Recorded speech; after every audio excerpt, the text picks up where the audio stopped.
Welcome back to CodeChef. Have you ever needed to organize a bunch of information in your code?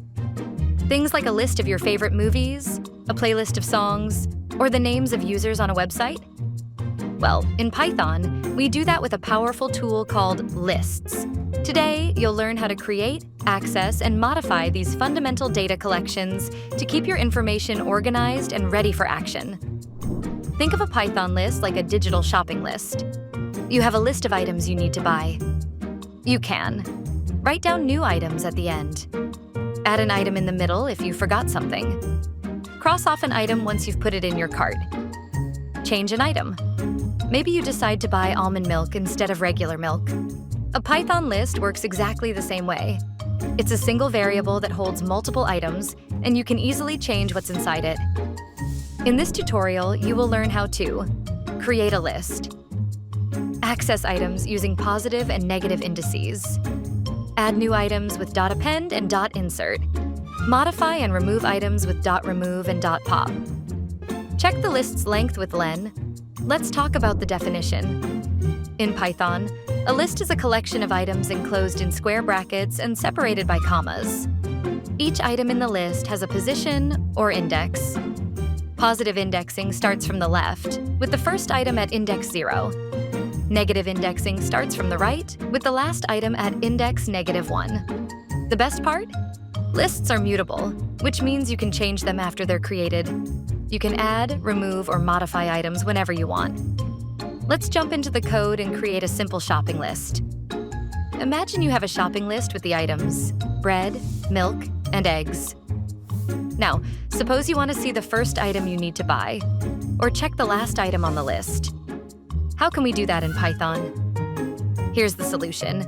We create a list called shopping list containing our items.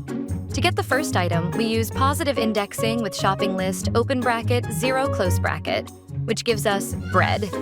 To get the last item, we use negative indexing with shopping list -1, which gives us eggs. To modify an element in a list, you can access it by its index and then assign it a new value. In this example, shopping list 1 targets the item at index 1, which is milk. The assignment operator equals, then replaces milk with the new value, almond milk. When we print the list again, the output shows the modified list with almond milk in the second position. If you want to add or append an item to the list, we use the .append method.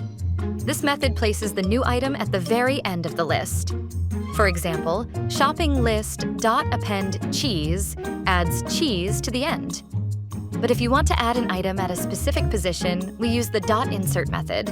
It lets you choose exactly where to place the new item by providing its index. So, shopping list .insert 1, coffee places, coffee at index 1, shifting the other items to make room. Now, imagine you want to remove an item. We use .remove. For example, shopping list .remove eggs looks for the specific value eggs and removes it from the list. You can also use the .pop method. If you don't give it an index, it removes and returns the very last item from the list. For instance, last item equals shopping list. Pop removes cheese and stores it in the last item variable for later use.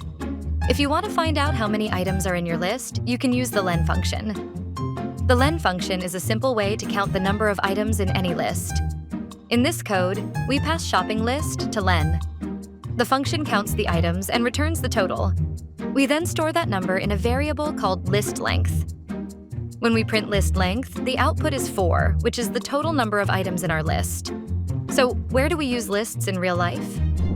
A social media app stores a list of users who like to post. A music streaming service stores a list of songs in your current playlist. A fitness tracker stores a list of daily workout times. Lists are everywhere. They are one of the most common and useful data structures in programming.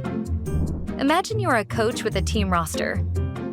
Your goal is to write a program that takes a new player's name and their desired position, and then automatically updates your team's lineup to include them. This helps you easily manage your team's roster. This program acts like a digital coach's clipboard, allowing you to update your roster with ease. It first takes the new player's name as input. Then it asks for the position where the player should be added, using int, to make sure the input is a number. The insert method then uses this number and the player's name to add them to the list at the correct spot. Finally, the program prints the updated list, showing the team's new lineup. Today, we learned that a Python list is an ordered, mutable collection of items.